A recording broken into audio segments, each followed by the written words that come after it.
Gold. While the name comes from an Old English word meaning yellow, the symbol comes from the Latin aurum, which means shining dawn.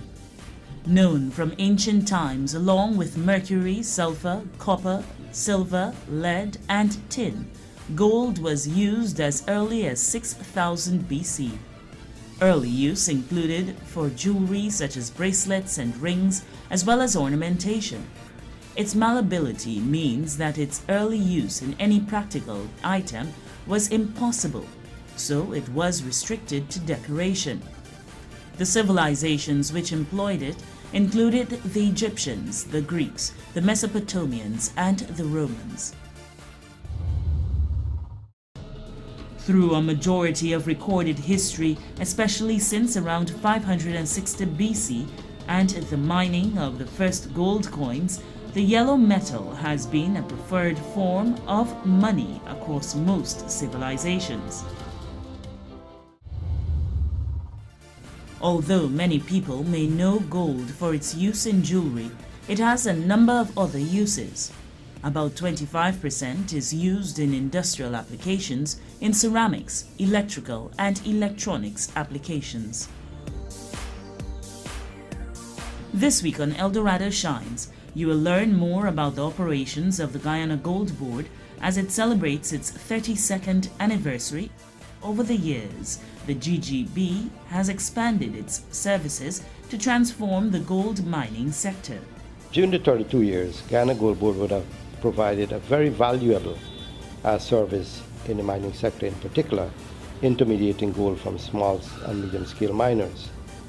We have situations where, for most of the 32 years, there was an upward trend in prices, which were very beneficial to the miners in the sector because they were reacting positively to the higher prices by increasing production. While production levels in 2013 were the highest in the country's history, falling prices have posed a challenge in the industry. Last year, we have had, in terms of 2013, the highest level of production of about 480,000 ounces, just around that area, which was the highest even when we had OMI, large-scale mining in Guyana. After like the mid-2012, we would have seen a dip in prices, and that dip in prices would have caused somewhat in terms of, from the financial side, some problems for miners. However, because of higher prices before and their profitability, they would have been able to cushion the fall in price. And that is the reason why we would have realized last year, although prices would have been lower than in 2012 and 2011, we would have seen an increase in production.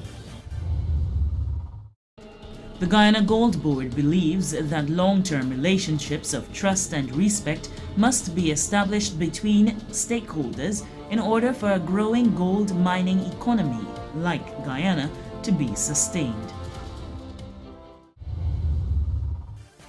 Guyana has also received a significant level of royalties and taxes because of higher production prices, which was somewhat modest, but at the same time did provide for an improvement in the overall well-being for stakeholders in the sector. The GGB is also ever mindful of disparities in the quality of gold being produced and what is being declared. There will always be a disparity in the sense that what is produced is not always declared, because you'll have some miners holding on to the gold for higher prices. And as a result, you'll find that disparity. But eventually, it would have to come into the market to be declared if it ought to be, sold or intermediated, either by the dealers or to the Guyana Gold Board. Over the years, the functions of the GGB have expanded to cater to many changes in the industry. The function of the Guyana Gold Board evolved over time. First, it was the only entity that was involved in intermediation of gold, that is, buying gold from miners and selling gold both internally and externally. However, over the last number of years, the Guyana Gold Board has licensed a number of private dealers, and they are also helping in the intermediation to make it more efficient for the market. In addition to licensing of dealers, the Guyana Gold Board is involved in collecting of taxes for the Guyana Revenue Authority and royalties for the GGMC. Of recent, the Guyana Gold Board function has expanded a bit more by now regulating the sector from the perspective of anti-money laundering and countering terrorist financing. So the role of the board has been evolving, expanding. The Guyana Gold Board provides functional services to other organizations such as the Guyana Geology and Mines Commission, the Guyana Revenue Authority, and the Natural Resources and Environment Ministry. The GGB also plays an important role in ensuring the gold Guyana exports meets international standards. The board has an important role. We buy gold at certain purity level, which would range between the high 80s to mid or just above mid 90s in terms of percentage of purity of gold. That gold is then sent to the Royal Canadian Mint, where it is further refined to achieve a purity of 99.9%. The gold, after being refined to that level, is then being sold in the international market. So at any and every time, gold that is sold in the international market is pure gold at 99.9% purity. It is recognized that much potential lies in value-added gold production activities. Efforts are being made to have the local industry take full advantage of this, which would ultimately lead to higher economic returns for operators as well as the country. The Gold Board is trying to have stakeholders involved in these kinds of activities. We have had interest from potential investors to set up refinery in Guyana, which would have been a kind of a value-added kind of operation. Also, we are trying to get jewelers on board so that they can also be involved in value-added. And the Gold Board is there, prepared to provide or to lend support in these activities. While production figures have been favorable in recent years, the operations of the sector and role of the GGB have not been without its challenges.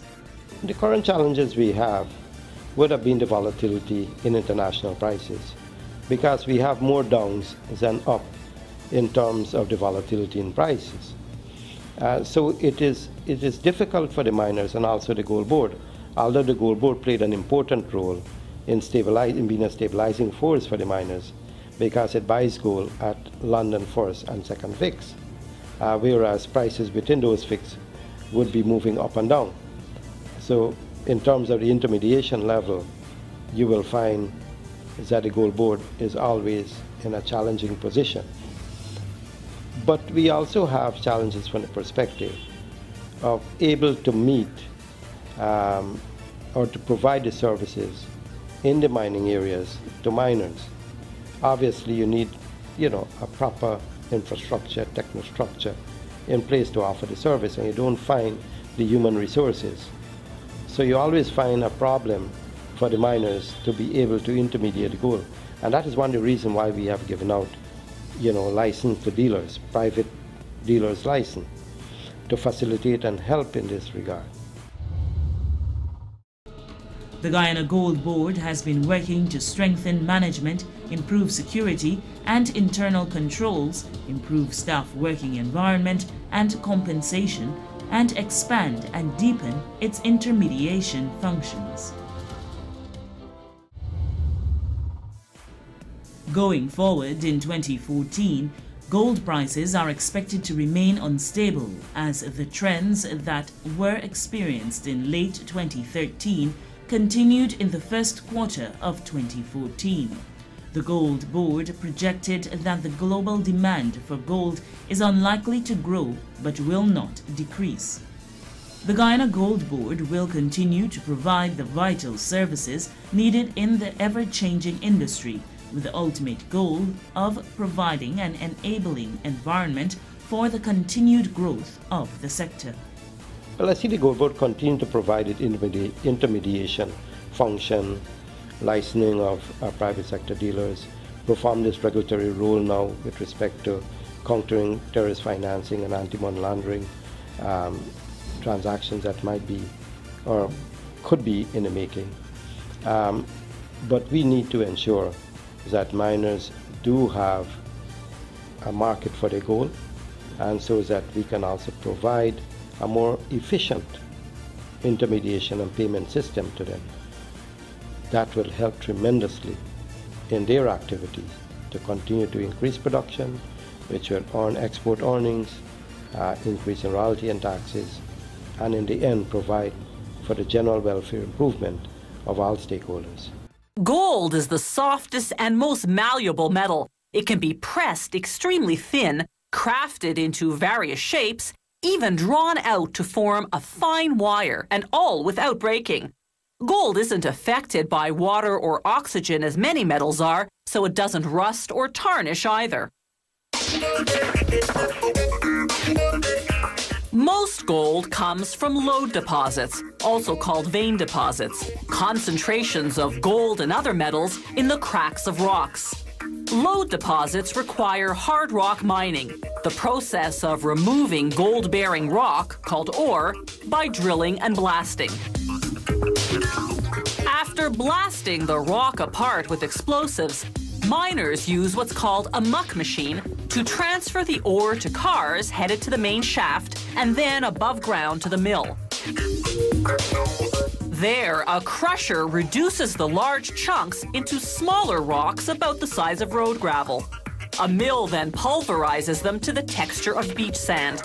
The factory adds a water and cyanide solution, then another mill grinds it further into a mud-like pulp. The pulp flows into large settling tanks. The wet solids, being heavier, sink to the bottom. The water at the top drains to another area. They transfer the wet solids to an agitation tank and blow in air. The oxygen sets off a chemical reaction between the cyanide and the gold trapped in the ore, triggering the gold to dissolve and leach into the surrounding water. Drum filters then separate the water from the solids. This water now joins the water that was separated earlier. They pour in zinc powder to solidify the dissolved gold and form pieces containing both zinc and gold.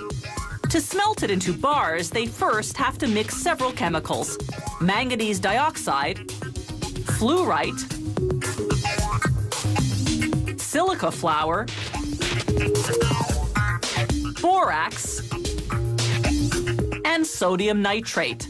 This chemical mix, called flux, will separate the gold from the impurities.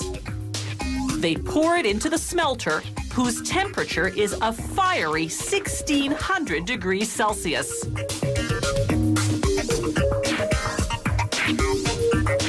They rotate the smelter so that the contents heat evenly. Over 2.5 hours, the heavier gold eventually sinks to the bottom, while the impurities, called slag, float to the surface. They pour out the slag, taking a sample to make sure it contains no gold. If it does, it goes back in until it's gold-free. By now, the gold has cooled slightly, so they reheat to 1600 degrees Celsius, then cast into bar-shaped molds.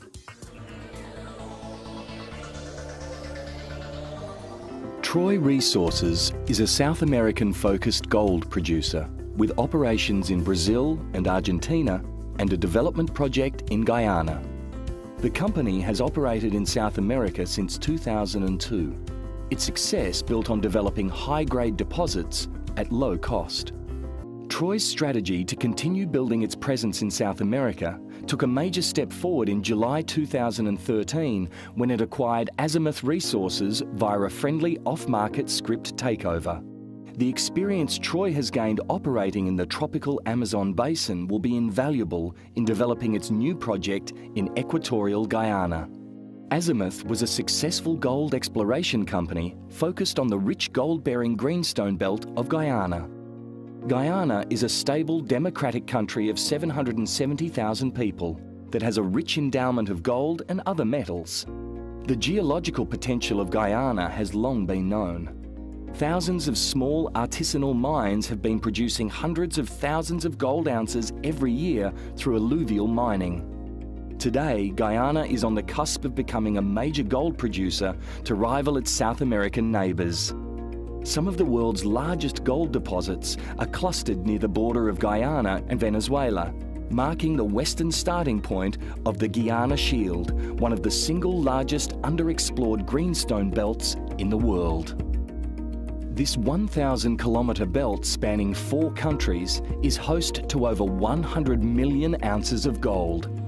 Toroparu is Guyana's largest mineral resource discovered to date, and from here it's a short journey to Troy's new gold projects. Adjacent to one of Guyana's most historically productive gold mines lies Troy's West Omai tenements. The ground is highly prospective and has hosted many artisanal workings. The most recent resource estimate for West Omai is 1.65 million ounces of gold at a 1 gram cutoff, with ore grades averaging 3.1 grams per tonne. Initial exploration in this 1,000 square kilometre area has focused on the Omai-Hicks corridor. 2012 drilling and alluvial works identified a 12-kilometre long mineralised zone.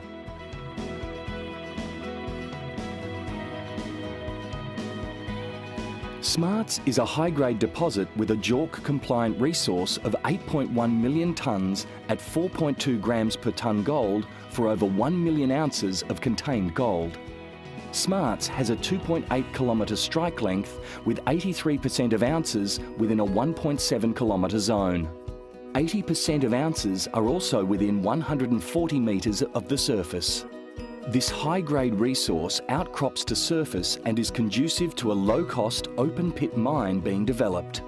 A further 8,000 metres of infill drilling has been undertaken in 2013 to establish reserves for an initial pit. As a significant shallow high-grade deposit, Smarts is positioned very favourably amongst its peers and has the ability to withstand a lower gold price. Just 3 kilometres from Smarts, at the Hicks deposit, there's an opportunity to develop a second pit which would ultimately feed the same mill. 2012 drilling identified a robust, semi-continuous mineralisation over 2.5 kilometres. At both Smarts and Hicks, preliminary test work shows that the gold is amenable to cyanide leaching with 93% average recoveries. A good proportion of the gold can also be recovered through gravity methods. In Guyana, Troy plans to use its successful approach of identifying suitable second-hand plant to allow it to define the flow sheet and complete a feasibility study. By minimising upfront capital costs and constructing a scalable operation, it's expected that early cash flow will help fund future expansion and exploration in the region. Troy now has the largest landholding in the Guiana Shield, with over 8,700 square kilometres under licence, in an area that's mostly uninhabited. Its large East Omai project area on the border of Guyana and Suriname has had no significant exploration to date. It's wholly owned by Troy and located between 2 very productive mines, the now closed Omai mine to the west and the multi-million-ounce Rosabelle gold mine in Suriname. In 2014, Troy expects to continue to explore this highly prospective ground, following on from preliminary drilling by Azimuth in 2012. With 2 operating gold mines, an advanced project, and highly prospective exploration ground, Troy is on the cusp of its next stage of evolution. A 33.3 megawatt ball mill valued $5 million recently arrived in the country to aid in the operations of Troy Resources Limited's Kuruni Gold Project. The Kuruni Gold Mining Project, an $86 million investment by the Australian company, has a lifeline of up to 8 years and is expected to create over 500 jobs for people not only in Region 10 but across the country.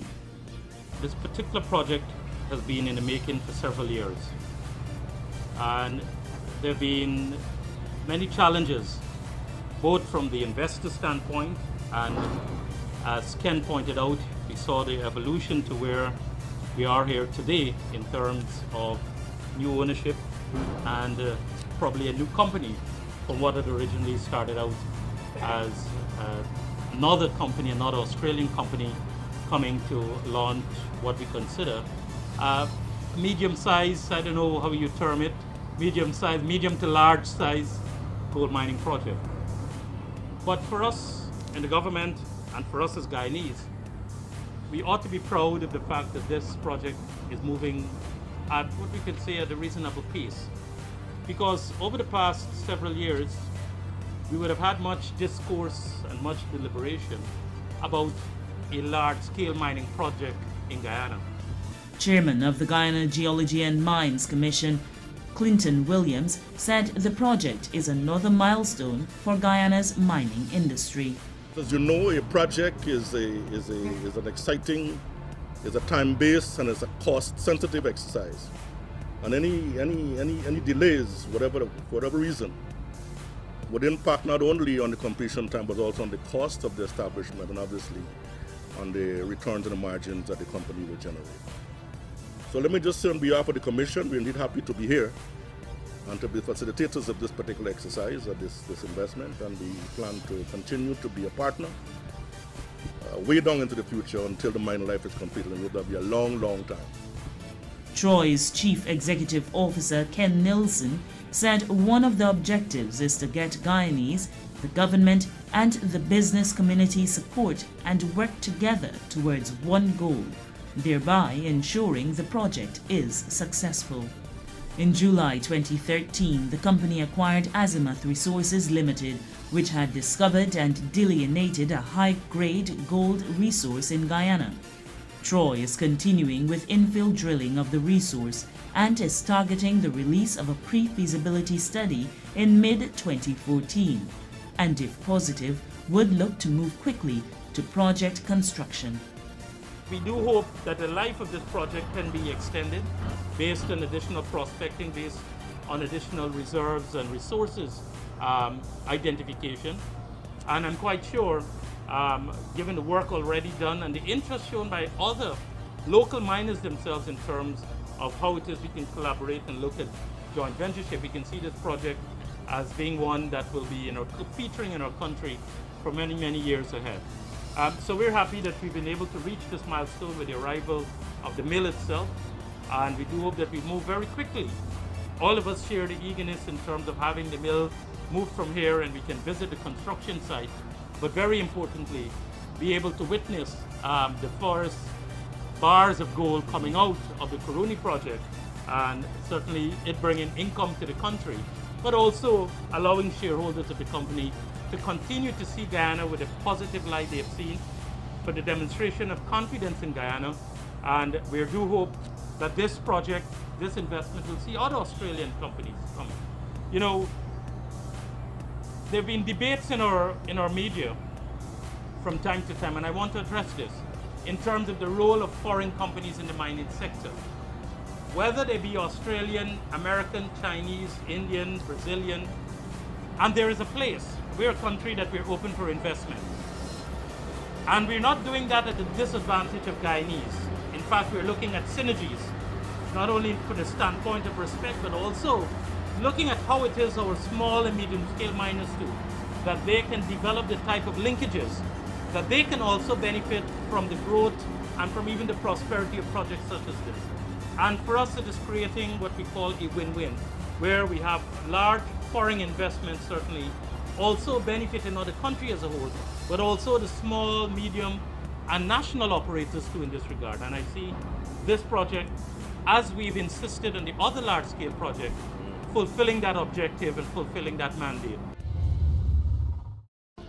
Check us out on the internet for this and every episode of Eldorado Shines. Just go to YouTube, search for Eldorado Shines and start watching, or like us on Facebook and receive instant updates. You've been watching Eldorado Shines. Do join us again next week for another program. Until then, do remember that we all have a role to play in protecting the environment.